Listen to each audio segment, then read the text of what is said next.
Bonjour. Ça va? On est Le là. Suisse? Ouais, le petit Suisse. Non, on est là pour Inside Motocross. Merci d'abord, c'est cool. Sacrée expérience. Ducati, ils ont organisé un joli truc là, je dois dire. On était comme les rois. Tu t'y attendais pas? Non, oui, mais Déjà, dis aux gens, t'es arrivé avec quoi comme voiture? on est là avec eux Lamborghini. Ils nous ont dit ça hier, et puis je me suis dit, mais je vais mettre où ma valise? Et puis il y a la place. L'Urus. Ah ouais. T'as vu, on te soigne bien. Tu pourras pas dire du mal de la moto. Non, mais on est là comme les rois, c'est incroyable, c'est cool. Et puis la piste là, c'est incroyable. J'ai été là en 2020 faire l'Europe et puis je ne reconnais plus. C'est différent. Ils ont beaucoup travaillé, ils ont bougé beaucoup de terre. Et c'est vrai que pour nous, c'est pratique. On a l'usine, elle est à 50 km. Donc on a passé beaucoup de temps ici pour développer la moto. Et puis l'infrastructure, elle est vraiment bien pour accueillir ce genre d'événement. Donc c'était important d'être là. C'est vraiment propre, c'est très joli. Tu peux venir là avec toute ta famille. Exactement, il y a le pump track, il manque que la piscine. Voilà, non, c'est cool. On est là pour la Ducati. Pour la Ducati, tu dis? Oui, okay, pour la Ducati. Pour la Desmond 450 MX, tu as aidé à développer et puis on a pu rouler aujourd'hui, la première fois. Et puis c'était cool. Ça t'a plu? Oui, je ne savais pas vraiment ce que ça doit être, mais la première impression, c'était très facile à rouler. Très très facile, très précis.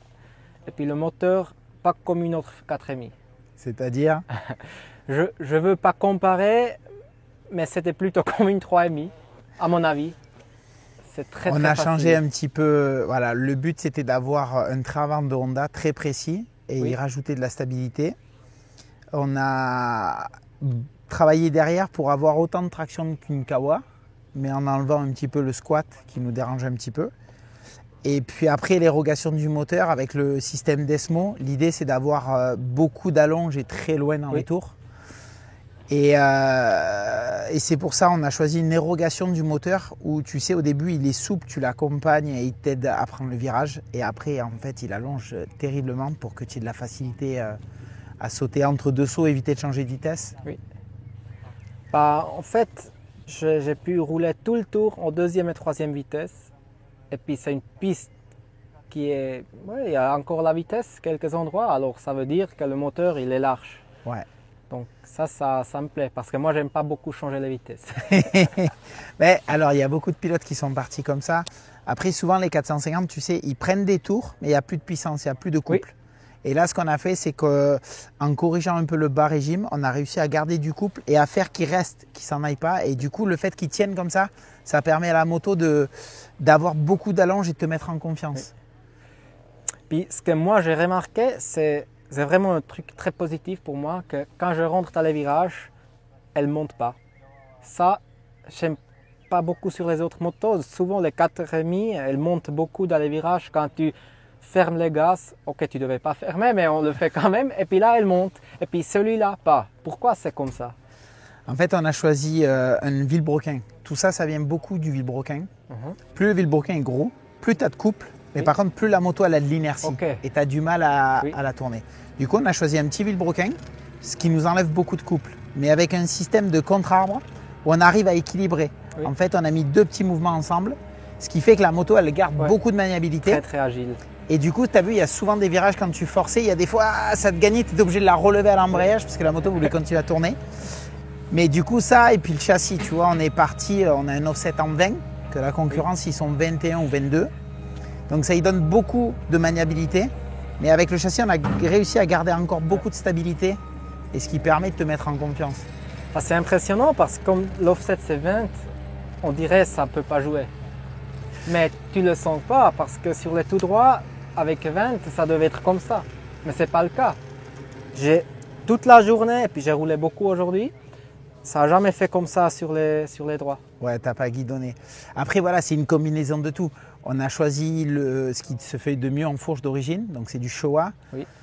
On a travaillé avec eux pour avoir des systèmes intérieurs qui sont différents. j'ai beaucoup insisté. J'aime pas du tout, tu sais, le fin de course qui tape. Oui. Du coup, j'ai voulu avoir beaucoup de retenue et de confort en fin de compression.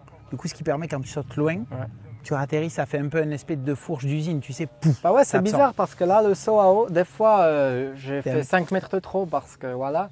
Et puis, chaque fois, je me suis dit, là, ça va taper. Mais non, ça ne tape pas.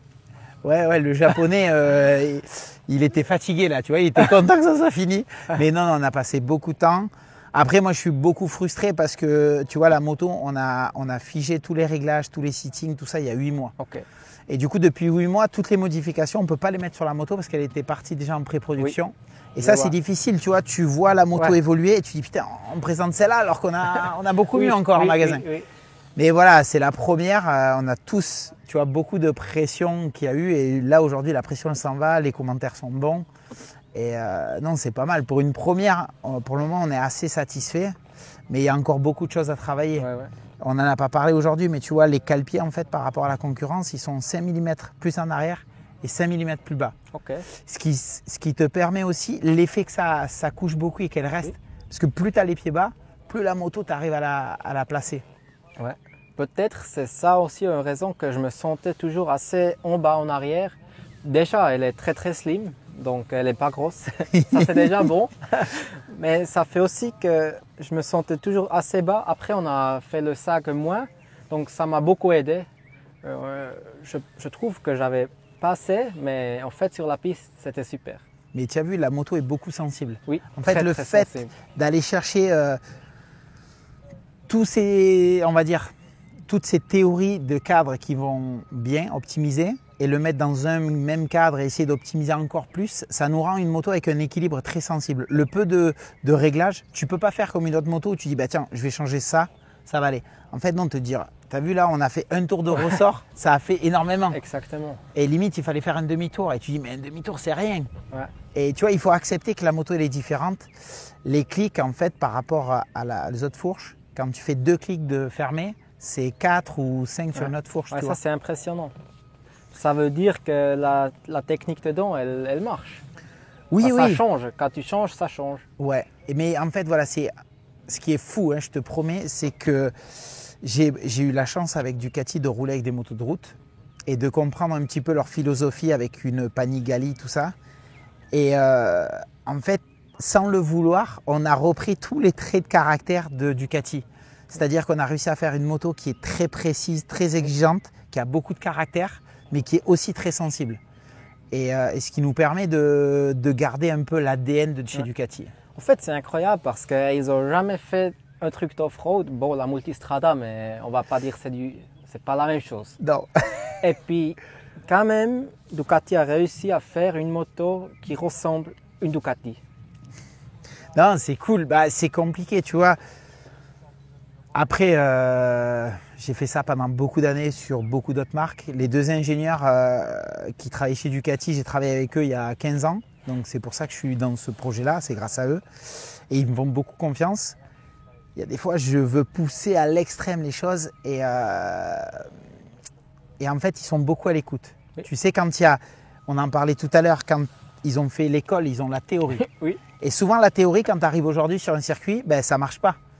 Et en fait, nous, avec la pratique, on leur met en défaut la théorie. Et ça, pour un ingénieur, des fois, c'est dur à accepter. Les sentiments de coureur et la théorie d'un ingénieur, c'est pas la même chose. Exactement. Pas toujours. Non. Et du coup, là, ils ont été à l'écoute. On a réussi à travailler ensemble. Ou eux, ils ont réussi à accepter des choses qui ne marchent pas. Et puis, des fois, ils m'ont surpris, tu vois, avec des évolutions. Je dis, mais non, mais ça ne marche pas. Ils me disent, ouais, mais en fait, eux, ils l'avaient fait comme ça, mais nous, on l'a fait comme ça. Et du coup, tu vois, on a des coups. Alors le problème, comme tu dis, c'est que le projet a démarré trop bien. Tu sais, quand tu fais une moto comme ça, chez Ducati, on a beaucoup de bandes d'essai dynamiques de châssis. Et quand l'ordinateur te dit, ben voilà, on est presque au niveau d'une Honda, tu rentres sur un circuit et les premiers tours, tu dis, putain, mais ouais, ils ont raison. C'est incroyable. Et là, tu dis, attends, là, ça va trop vite, trop bien, on va avoir des problèmes. Et oui, forcément. Après, tu sais, tu modifies un peu ça. Et puis la moto se dégrade. Et là, il faut être aussi fort à dire, attends, on va repartir à la base, on va tout améliorer. Et c'est dans les moments difficiles où vraiment on s'est mis en difficulté parce que en faisant des petits choix commerciaux sur la qualité des pièces qu'on a perdu en efficacité. Et là, en fait, en les poussant dans les retranchements, ils ont réussi à trouver des innovations surprenantes pour moi et déposer des brevets. Donc, je me dis, putain, c'est quand même incroyable. Sur la première moto, on arrive déjà à déposer des brevets sur des trucs et c'est cool. Bah, c'est impressionnant parce que je ne connaissais pas trop cette manière de travailler sur les autres marques. Donc pour moi, c'est nouveau qu'ils travaillent avec les algorithmes et tout. Je suis sûr que les autres, ils font aussi, mais c'est impressionnant comme ça fonctionne bien. Hein. Ils ont des idées, ils le testent, ils développent et puis ils le mettent sur la piste et puis ça fonctionne. Alors, il y a des choix qui ont été très difficiles pour eux, que j'ai imposé un peu. C'est Showa, parce que pour moi, c'est la référence. Keihin, c'était aussi très dur parce que Ducati n'avait jamais travaillé avec eux. Okay. Donc, il a fallu créer des liens avec les Japonais. Ouais. Et c'est là où en fait l'algorithme rentre en compte. C'est que l'algorithme de Ducati est différent des Japonais. Oui. Et il a fallu apprendre pendant 2 ans un dialogue. Oui, parce que les Japonais, ce n'est pas les mêmes choses comme les Italiens. Ouais, très dur à travailler. Tu sais, tu as du mal à savoir ce qu'ils pensent. Oui, ils sont froids. Ouais, et tu sais pas si tu les mets en difficulté ou pas, tu vois. On dirait pas qu'ils sont passionnés comme les Italiens, quoi, de l'extérieur. Eh ben, tu te tromperais. En fait, ils m'ont agréablement surpris. Il y a, en fait, un jour, on a buté une semaine sur un problème qu'on n'arrivait pas à en voir la fin. Et un matin, en fait, avec un des chefs, j'ai commencé un peu à discuter tout ça et à le pousser un peu et dire non, mais là, maintenant, il faut vraiment faire ça va pas. Et j'étais un peu énervé. Et je le voyais un petit peu gêné. En fait, il me cherche une photo, il me montre une photo d'un Grand Prix de MotoGP à Motegi où en fait il est fan de Ducati, il avait un t-shirt Ducati, il monte la photo et il me dit non mais en fait ce que vous vous rendez pas compte c'est que nous, Keihin, on avait peur de ne pas être au niveau de Ducati. Et du coup à partir de là je dis waouh, en fait c'est tout l'inverse de ce qu'on croit. Et la relation elle a vraiment évolué. The ice is broken. Ouais, là ça part bien. Ouais, là après c'était vraiment bien. Et du coup, tu vois, le launch control, mais on a passé des journées à faire des départs et à comprendre pourquoi, parce que, et non, c'est vraiment cool, tu vois, de savoir de là où on est parti il y a 4 ans et là où on arrive. Alors, je ne vais pas dire qu'on a changé le mode de fabriquer une moto, de faire une moto, mais voilà, on arrive avec notre petite touche et je pense que dans les années à venir, on va encore faire un petit peu plus.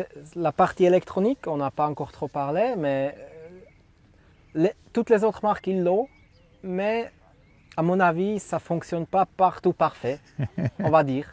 Ouais. Tu vois, si tu me dis utilise la launch control, je me dis mais écoute, j'ai déjà utilisé beaucoup, ça ne fonctionne pas. Alors aujourd'hui, j'ai dû partir et puis j'ai dû essayer et puis c'est différent. Ça fonctionne. Après, j'ai dit que le bruit, c'est bizarre pour moi parce que moi, ça me fait le bruit et puis je me dis ah, il n'est pas propre. Mais en fait, si je coupe mes oreilles, ça fonctionne très bien. Puis c'est impressionnant parce que mais tu vois, crois pas. Ouais, c'est vraiment des points où en fait ils m'ont fait rouler sur circuit, ils m'ont fait rouler en off-road avec des vrais traction control, ils m'ont fait comprendre comment ça marchait. Moi j'ai roulé en rallye raid, je me suis battu contre Honda qui avait des vrais traction control. Du coup je sais le bienfait et je sais où est-ce qu'on peut aller. Après ça a été un peu difficile parce que les choix ne dépendent pas que de moi, on a d'autres pilotes. Et pour d'autres pilotes c'est compliqué de dire attends, pourquoi nous on va faire un truc qui est ici alors que tout le monde fait ça. Et ce qu'il faut savoir, c'est que là, tu vois, on a fait 20% de ce que 20% de ce qu'on est capable de faire. Et du coup, voilà, c'était alors déjà d'avoir le premier feedback. Là, maintenant que j'ai tous les ressentis de tout le monde, je peux te dire que les évolutions de l'année prochaine seront violentes. Mais voilà, on sait qu'on a vraiment de la marge dans le tiroir et qu'on a vraiment un bon système. Alors là, traction control, je conseille vraiment d'essayer parce que c'est surprenant. C'est différent que sur les autres motos, quoi. C'est tout. C'est différent. C'est une autre. C'est pas la même manière. Ça fonctionne différemment. Et puis il y a 4 niveaux. Et puis vraiment, si tu changes un niveau, tu le sens. Et puis c'est pas que du mal. Ça peut aider. Non, exactement. C'est ça qui est bien. Alors, c'est là où l'algorithme y rentre. En fait, on travaille sur un système de patinage. Oui. Donc, en fait, il calcule le pourcentage de patinage de la roue arrière. Si tu es en dessous de 30% de patinage, il ne rentre pas en compte. Oui. Comme ça te permet un virage serré dans une ornière d'avoir le moteur libre. Par contre, au-delà de 20%, c'est tout. Tu vois, dans le sable, par exemple, une piste un peu sablonneuse, tu restes plus ou moins dans les 30% de patinage. Ok. Ça, c'est très important. Parce que j'étais sceptique et j'ai posé cette question. Oui, en fait, le sable, tu as l'impression que ça patine, mais il freine le moteur. Ok. Tu sais, quand tu arrives dans le sable, tu mets un grand coup d'embrayage, le moteur fait ah et oh, le moteur il force. Du coup, en fait, tu te rends pas compte, mais le patinage, il est pas ouf. Oui. Par contre, dès que tu sors des 30%, là, il va devenir invasif et te freiner la moto et tout ça. Et du coup, c'est là où dans le tout-terrain, surtout en motocross, c'est problématique parce qu'il y a des fois, tu veux mettre un coup de gaz ou faire une roue arrière et là, le traction control te donne des problèmes. Et du coup, on a développé un système en fait qui marche avec un capteur que quand tu mets de la pression à l'embrayage, il déconnecte le traction control. Du coup, ça permet que si la moitié du circuit est glissant, tu en as besoin et que l'autre moitié, il y a du grip, et bien chaque virage où il y a du grip, tu peux mettre des coups d'embrayage et... Alors, je t'incite pas. Déjà que tu es généreux avec l'embrayage. Alors, ouais, j'ai utilisé l'embrayage, on va dire. Mais voilà, l'idée, c'était ça, d'essayer de trouver un compromis pour arriver à faire marcher. Et puis, tu as bien vu avec l'application, tu arrives à régler le frein moteur. Ouais. C'est vraiment facile. Après, il faut juste acheter le petit truc, la Wi-Fi connecteur. Voilà. Mais c'est pas très cher, j'ai entendu. C'est entre 200 francs. Voilà, c'est ça. Et puis après, c'est très facile, on peut tout changer. Ouais, tu loues l'application, ça doit être 40 € par an. Au final, c'est pas très cher non plus. Et par contre, tu as accès à tout. Tu peux régler les traction control. Oui. Tu as 4 niveaux différents. Et pareil, tu as les 2 maps. Tu peux régler le dynamisme à la poignée et un petit peu la courbe. Et en plus, tu peux régler ton frein moteur et personnaliser un peu plus ta moto. Là, j'ai vraiment bien aimé de mettre le frein moteur au minimum. Ouais. Ça m'a beaucoup aidé. Les entrains de virage, la roue, elle était beaucoup plus libre, elle était collée par terre. Et puis, c'était juste plus fluide. Moi, j'adore comme ça. Ok. C'est beaucoup mieux. Non, mais c'est bon à savoir parce que tu sais, c'est toujours une histoire de curseur. Tu dis, ben voilà, on va faire un peu ça. Ouais, mais là, c'est trop. Oui. Et tu vois, et savoir ce que les gens ils veulent. Et du coup, voilà, le premier jet, c'est pour ça que, je ne sais pas si tu as remarqué, tout le monde prend des informations en permanence de la journée de ce que tu dis. J'ai remarqué, c'est nouveau aussi pour moi. Je roule, je reviens, et puis il y a 3 personnes qui sont vers moi avec. Ils sont là avec le stylo, ils prennent des notes, ils me demandent. Alors tu vois qu'ils sont passionnés, ils veulent améliorer. Ils veulent du feedback. Après, tu ne peux pas prendre chaque feedback, mais ça te donne une direction. Exactement. Alors c'est un peu dur, comme je te dis, des fois, c'est pas évident de faire une moto qui convienne à l'amateur qui roule qu'une fois par mois et à un professionnel qui roule comme toi. Je peux te dire que là, pour le premier jet, on n'y est pas tout à fait arrivé, mais sur l'évolution, on y sera. Avec l'effet énorme des clics, plus la balance qui est sensible, on peut l'adapter vraiment à tout le monde la moto. Après, à contrario de ça, ça demande un peu plus de minucité. C'est comme ça qu'on est en Suisse? Ouais. Ouais, mon français, des fois, il n'est pas très bon, mais d'être très minutieux avec la moto sur les réglages, tu sais. Parce que ça risque d'arriver qu'il y en a qui touchent un petit peu trop, ils se perdent un peu. Ouais. Et là, il faut reprendre le manuel d'utilisation et dire, bon, attends, c'était quoi d'origine? Et tu remets tout d'origine et tu repars sur ta base. Ça, c'est vraiment quelque chose qu'il va falloir apprendre à respecter. Parce que, comme je t'ai dit, tu as vu un tour de ressort. Ça change tout. Hein. C'est incroyable. Hein. Puis aussi, j'ai changé un peu le rebound. J'ai fait 2 clics, mais c'était énorme. Donc là, tu as vraiment une grosse marche. Tu peux la faire marcher pour plusieurs niveaux. Puis ça, c'est pas mal. Donc, à mon avis, ça peut être une moto très intéressante pour les vieux aussi. Parce qu'elle est jolie, ça c'est clair, mais elle est très facile à rouler. Et puis, comme tu peux l'adapter, tu peux la faire plus mou, plus facile, et moins fatigant. Donc, tout à fait, optimal. Tout à fait. Ouais. Non, mais après, voilà, il faut comprendre un petit peu la conception, le pourquoi. Comme tu as fait attention, il y a beaucoup de feedback dans le guidon. Oui. Au début, j'étais pas pour. J'ai remarqué. Ouais, on a mis des cylindres blocs. Alors tout. Tu sens tous les cailloux, tu sens la roue où elle est. C'est bien parce que tu peux être précis. Si tu veux aller là, elle va là. Et puis tu le sens. Mais ça fait aussi que peut-être c'est un peu rigide. Ça peut être rigide. Alors, ce qui est incroyable, c'est que c'est pas rigide. Parce qu'en fait, c'est juste le feedback. Tu vois, moi, j'aurais associé le feedback à de la rigidité. Et en fait, pas du tout. Parce que, on a trouvé des évolutions où en fait, on arrive à filtrer ça maintenant. Oui. Où en fait, on arrive à t'enlever ça et tu retrouves un confort où tu as moins de feedback. Et du coup, tu vois de suite la moto qui est plus stable encore. Ouais. Mais voilà, c'est des évolutions qui sont arrivées, qui arriveront. Ça sera proposé au catalogue aftermarket. Oui. Et après, tu sais, Ducati a toujours dans l'idée de faire plein de pièces racing, de pouvoir rajouter tout ça. Ouais, c'est ça qui m'impressionne. On a une autre moto là-bas qui a toutes les pièces qu'on peut acheter en catalogue Ducati. Voilà. Donc elle vaut, je sais pas, 22 000. Il m'a dit le Gaia. Et puis c'est cher, mais après, c'est un peu la théorie de Ducati. Il veut vendre la moto qu'il y a au GP. Donc toutes les pièces, le GP, on va dire, le pot, le T, toutes les pièces tu peux acheter chez Ducati. Donc ça, je trouve, c'est vraiment cool. Tu peux la configurer. Et puis même, ils m'ont dit que quand tu l'achètes, il vient avec le ressort de ton poids. Et puis ça, j'ai jamais entendu. Non, en fait, l'autre modèle, c'est un modèle un peu plus racing, un peu plus personnalisé, qui va te rapprocher encore plus de la moto de Jérémy.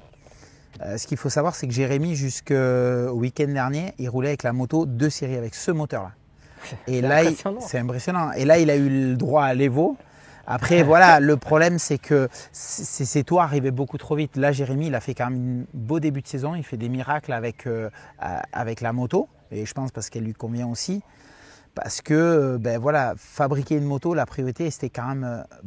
Tu sais, des jours, tu as du développement à faire. Il faut choisir ou faire la moto de série ou faire plaisir à Jérémy.